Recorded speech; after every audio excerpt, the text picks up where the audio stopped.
Hello.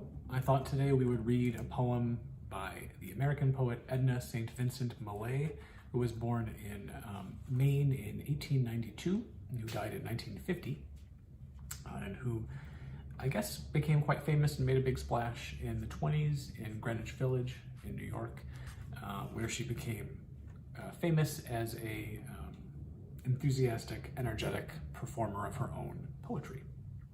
I found online a quote, which is hopefully not apocryphal, I haven't verified the quote, by the English writer Thomas Hardy, who is said to have said that America has two great attractions, the skyscraper and the poetry of Edna St. Vincent Millay.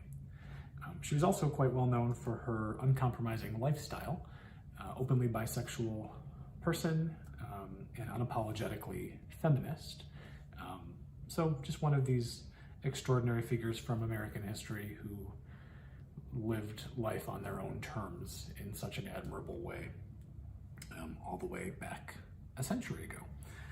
And the collection that I'm going to read from actually is 100 years old. We have this really marvelous, it's not in the best shape, but it's this beautiful, I don't know if the focus is going to change there, it's called 2nd April, and it's a first printing from 1921.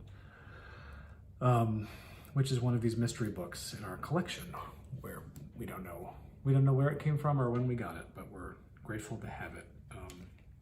And though the binding is a little cracked, it's just one of those really special old books with really thick pages that make you want to read it very slowly and take your time with it and take good care of it so you can have more time to spend with it.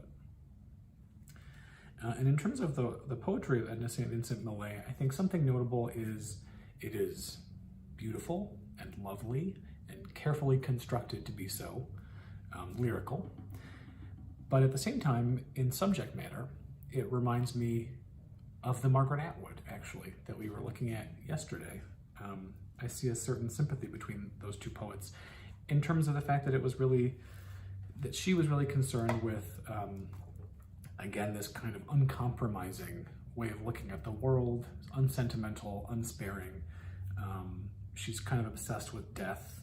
She's interested in the failures of love and in being dislocated and not liking where you are, and with the lies of poetry. And there's so much this kind of like negative, dark energy in it, but not in a way that makes you want to turn away. In fact, in a way that makes you want to keep turning the page and find what new thing has disappointed Edna St. Vincent Millay. And so I'd like to read the very first poem from this 1921 collection, which is called Spring, and which is, I think, just really wonderful as like an anti-spring poem. To what purpose, April, do you return again? Beauty is not enough. You can no longer quiet me with the redness of little leaves opening stickily. I know what I know. The sun is hot on my neck as I observe the spikes of the crocus. The smell of the earth is good. It is apparent that there is no death. But what does that signify? Not only underground are the brains of men eaten by maggots, life in itself is nothing. An empty cup, a flight of uncarpeted stairs. It is not enough that yearly, down this hill, April comes like an idiot, babbling and strewing flowers. Thank you.